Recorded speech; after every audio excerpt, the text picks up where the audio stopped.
إن الحمد لله إن الحمد لله نحمده ونستعينه ونستغفره ونعوذ بالله من شرور أنفسنا ومن سيئات أعمالنا من يهده الله فلا مضل له ومن يضلل فلا هادي له وأشهد أن لا إله إلا الله وحده لا شريك له وأشهد أن محمدا عبده ورسوله. Indeed, all praise is for Allah subhanahu wa ta'ala. We praise Him, we ask for His help, we seek His forgiveness, and we seek refuge and protection with Allah from the evils of ourselves and from the evil consequences of our sins. Whosoever Allah subhanahu wa ta'ala guides to the straight path, no force in the universe can misguide him, and whosoever Allah subhanahu wa ta'ala allows to go astray, no one can guide them to the truth. I bear witness that there is no deity, no object worthy of any act of worship except Allah subhanahu wa ta'ala, the one without any partners, associates, or equals. And I bear witness that Muhammad sallallahu alayhi wa sallam is his slave and messenger. Ya ayyuha alladhina amanu ittaqullaha haqqa tuqatih wa la tamutunna illa wa antum muslimun. O you who believe, fear Allah as He should be feared, and die not except in a state of submission. يا أيها الذين آمنوا اتقوا الله وقولوا قولا سديدا يصلح لكم أعمالكم ويغفر لكم ذنوبكم ومن يطع الله ورسوله فقد فاز فوزا عظيما. O you who believe, keep your duty to Allah and fear Him, and always speak the truth. He will direct you to do righteous good deeds and will forgive you your sins. And whosoever obeys Allah and His Messenger sallallahu alaihi wasallam, he has indeed achieved a great achievement. قال الله سبحانه وتعالى في كتابه الحكيم وظنوني إذ ذهب مغاضبا فظن أن لن نقدر عليه فنادى في الظلمات أن لا إله إلا أنت سبحانك إني كنت من الظالمين فاستجبنا له ونجيناه من الغم وكذلك ننجي المؤمنين. Allah subhanahu wa ta'ala says in the Holy Quran, and remember him of the great fish when he went off in wrath and frustration, thinking that we had no power over him. But then he cried out from the darknesses, there is no deity save thee. Limitless art thou in thy glory. Verily I have done wrong. So we answered him, and we delivered him from distress. Thus do we deliver all those who have faith. The topic of my khutbah today is the story of Yunus alayhi salam, referred to in the verses that I just read as Dhul Nun, a reference to the great fish. He's also known as Sahib al-Hut, the companion of the great fish. He's also known as Jonah in the Judeo-Christian tradition. Who was Dhul Nun? Yunus alayhi salam. He was a prophet, like many others before him, who was sent by Allah subhanahu wa ta'ala to a people who had lost sight of Tawheed and who society had become corrupted. He was sent to the people of a city known as Nineveh, which was the capital of Assyria, an ancient kingdom in what is modern-day Iraq. How did they receive him? Like many prophets, Yunus alayhi salam did not have an easy time amongst the people that he was sent to. They rejected him wholesale, and he struggled for a long time to spread the message of Tawheed and what Allah subhanahu wa ta'ala had asked him to teach these people. And usually this is where, in the stories of the other great prophets, the prophets receive vindication from Allah subhanahu wa ta'ala. For example, when Ibrahim alayhi salam was sent to the stake to be burned, Allah subhanahu wa ta'ala calmed him and cooled the flames around him. When Nuh alayhi salam, Noah, was ridiculed for preaching about the impending flood, Allah subhanahu wa ta'ala saved him in the ark, and the people who doubted him and rejected the message of their Lord perished. When Isa alayhi salam was protected and his soul was taken by Allah subhanahu wa ta'ala when the Romans persecuted him and crucified him. But Yunus alayhi salam, for all intents and purposes, had failed at his mission. And what happened? Did he receive a saving grace immediately? No.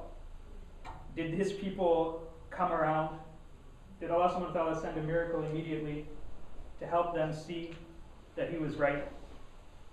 No. He didn't receive any such vindication. And as a result, for lack of a better word, he basically gave up. The burden was too much for him, and he fled from his mission. As the Quran says, Abaqa ila al-fulk al-mashhun, using the verb abaqa, which means to flee like a slave, like a runaway slave. The idea being here that slaves, if properly taken care of in that historical context, didn't have a right to flee from the command of their master. Right? Now, interestingly, the verb abaqa, if you look it up in a classical Arabic dictionary, can also be used metaphorically to describe a fish when it slips out of your hands. So that's an interesting sort of foreshadowing about what's to come in the story. In any case, the idea of fleeing like a slave is meant to illustrate that Yunus alayhi salam left his duty without the permission of his Lord. And he tried to essentially escape his destiny. What destiny? He didn't know he was destined for greatness at that time, or how the rest of his story would turn out eventually. So as he saw it, his destiny was one of failure, of meaninglessness, of chaos and randomness. Imagine what he must have felt. Chosen by God to be a prophet, to deliver a message, entrusted with a divine mission, and then seemingly abandoned by that same God. He must have asked himself the same questions many of us ask when we're faced with evil circumstances in our own lives. Why me? Why would Allah subhanahu wa ta'ala choose me if I could not complete his task? What is the meaning behind what is happening to me?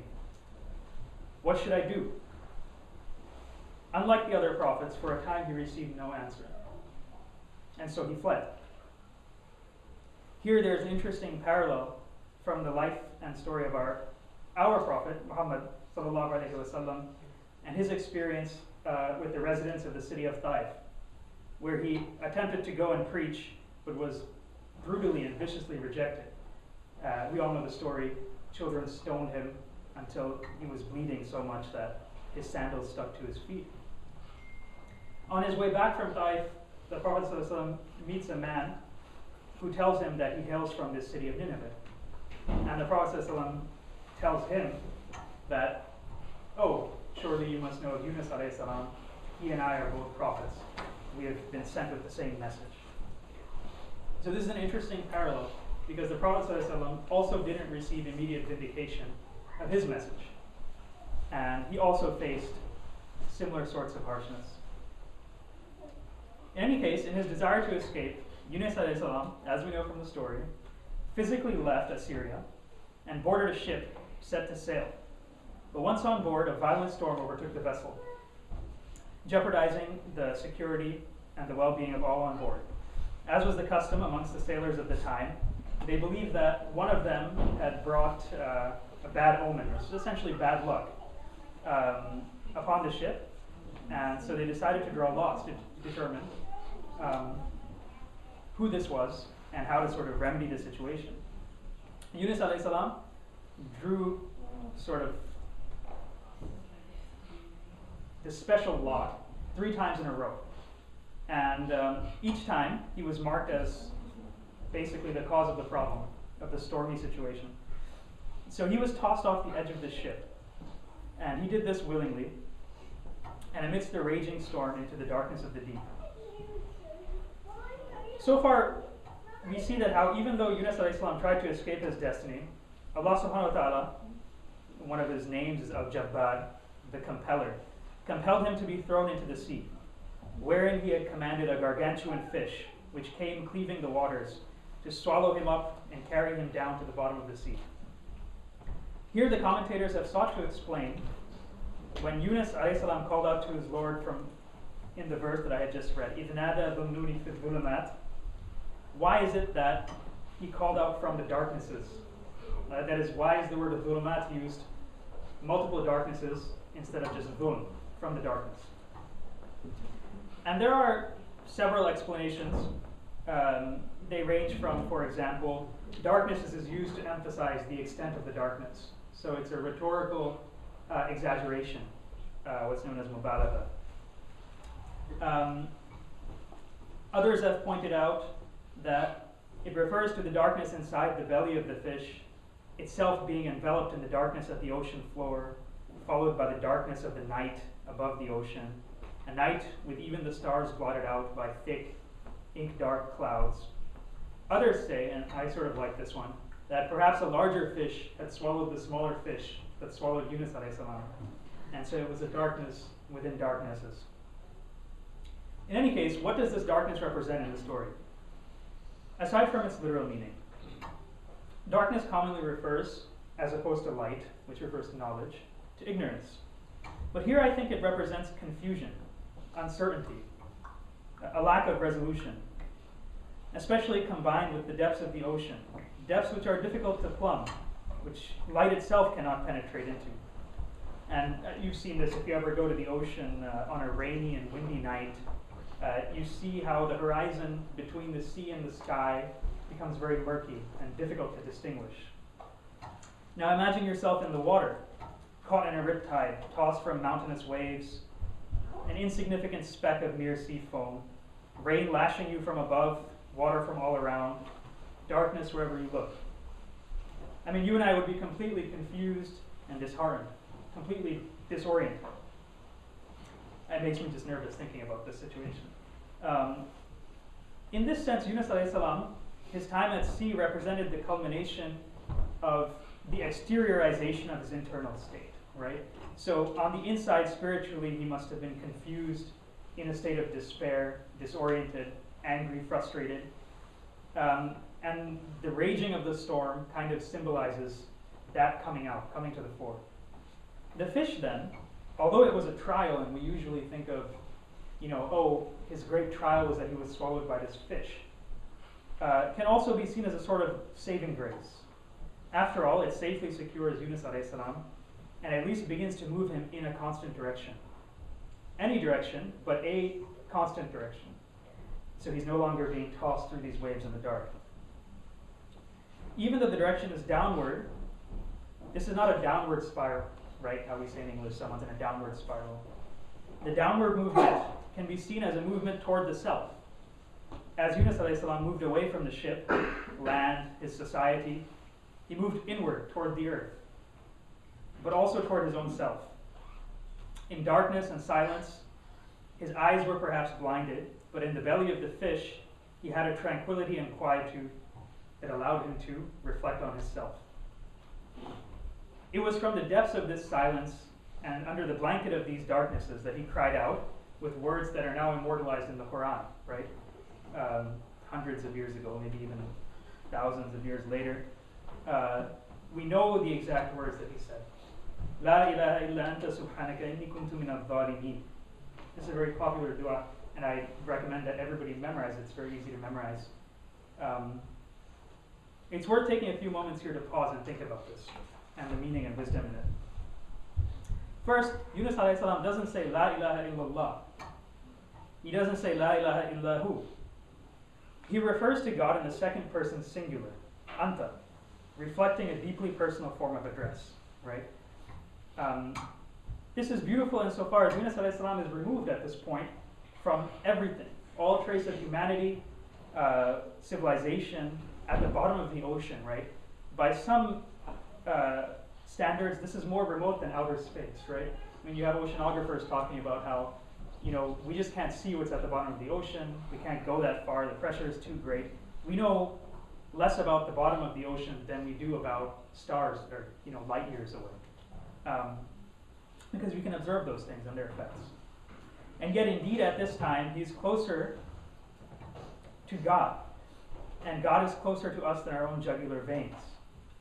So, after this deeply personal acknowledgement of the oneness of God, and his acknowledging God's existence, he then follows by glorifying Allah subhanahu wa ta'ala. Right? So first he acknowledges La ilaha illa anta, then he says Subhanak, glory be to Allah. As if the necessary consequence of acknowledging God's existence is then worship. Finally, he recognizes the culmination of his own journey. Inni kuntu min al-zalimin, the fruit of his self-reflection. He acknowledges that indeed he was amongst the wrongdoers. See, so he doesn't blame Allah subhanahu wa ta'ala. He doesn't ask, why me? Although these are natural things to ask. And they even have a place in our progress to reaching the state of someone like these prophets. He focuses on himself. He doesn't blame his circumstances. He doesn't blame the people that he was sent to preach to.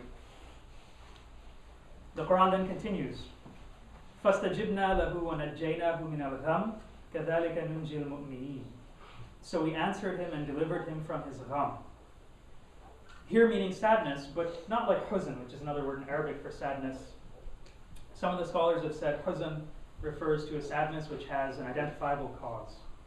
You know, someone passes away in our family, you do poorly, you know, academically, our job's not going well, so we have huzn because of these things. And when they're rectified, then we feel happy again. Gham is different.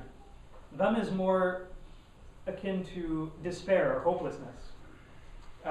When someone can feel like there's no way out of their situation.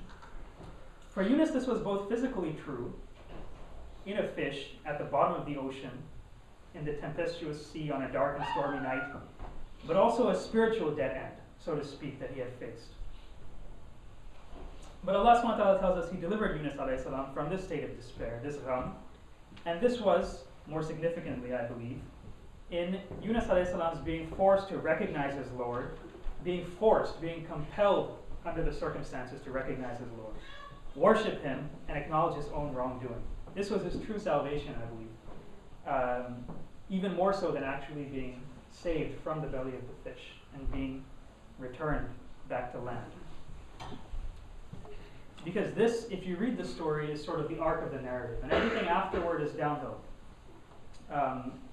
or coming back up from the bottom of the ocean. Ibn Kathir gives a beautiful narration about how the fish heard Yunus alayhi salam praising his Lord from this rock bottom that he was at. And then the fish that he was inside also began to praise. And all the other fish and organisms living in the ocean also began to praise, such that his praising his Lord in glorification reached up to the heavens, and even the angels heard a faint echo. And to this Allah subhanahu wa ta'ala responded and commanded the fish to expel Yunus alayhi salam onto land, where he was given shade by a small plant. And he went on to spread the message of Tawheed to his people once more. Some of us here might wonder, why the fish? Is this not an outlandish story? A fairy tale? How could this be possible? To this I have only the beautiful answer that Abu Bakr radiallahu anhu gave to those who questioned him about the Prophet sallallahu alaihi wasallam's night journey to Jerusalem and subsequent ascension through the heavens. He said, is it not already outlandish that we believe in a prophet? Is it not already outlandish that we believe in a God that has chosen a man to commune with via the angel Gabriel, who gives him knowledge of the seen and the unseen? And I add, is it not even more irrational and outlandish to believe in no God, and ultimately a beginningless, meaningless, and chaotic existence? Furthermore, what this recounting of the events that transpired concerning Yunus alayhi salam also indicates to us is something of the way that Allah subhanahu wa ta'ala works in our world. For our own benefit, He creates means and intermediary causes by which He accomplishes His goals. He doesn't need these things. Allah subhanahu wa ta'ala doesn't need to use the fish. He doesn't need to use a storm or an ocean or the sea. But in this sense, He manipulates and positions these things to compel Yunus alayhi salam into a situation where he would recognize the truth. And in his path are lessons for us. That the causes can serve functions of their own. And in combination with miraculous occurrences, like the whale swallowing him, that break these self-same rules that Allah subhanahu wa ta'ala obeys for the large part of His own creation, they have an impact on our spirituality in such a way that nothing else could have done so. I mean, think about it. If it was a purely natural occurrence, something totally possible, there would be nothing special about the story, right? Or if it was completely outlandish and fantastical, then it would be difficult to believe. Okay, now that we know the story, just to summarize, what do we take from the story, right? And these are points I've mentioned, but just to sort of bring them together again. If anything, when faced with distress, despair, and hopelessness, we should try to remember and reflect on the dua. La ilaha illa anta subhanaka inni kuntu minadh dhalimin. And the components it consists of, right? One, a deeply personal recognition. And I can't stress the importance of how this has to be a deeply personal recognition. We have to feel it on a personal level, deep within our own hearts, of the existence of God. Two, the next logical step, which is worship. Followed by three, the turn inward, an evaluation of ourselves, what we have done wrong and what we can improve. And finally, four, like Yunus alayhi salam, we need to come back to the shore and continue working toward improving the world around us through helping others. This is not to say that praying will somehow solve all of our problems, or that if we pray and our prayers aren't immediately answered, then Allah subhanahu wa ta'ala has abandoned us somehow, or that we are not worthy. In a sense, the whole point of this khutbah is the exact opposite, is that we should not take the nearsighted approach to our trials, that even when it seems like there is no way out, we must continue to have hope enough to allow us to worship, to continue to go out into the world, and to continue to help others. And true guidance and salvation are indeed from Allah. أقول قولي هذا واستغفر الله لي ولكم ولسائر المسلمين فاستغفروا إنه هو الغفور الرحيم.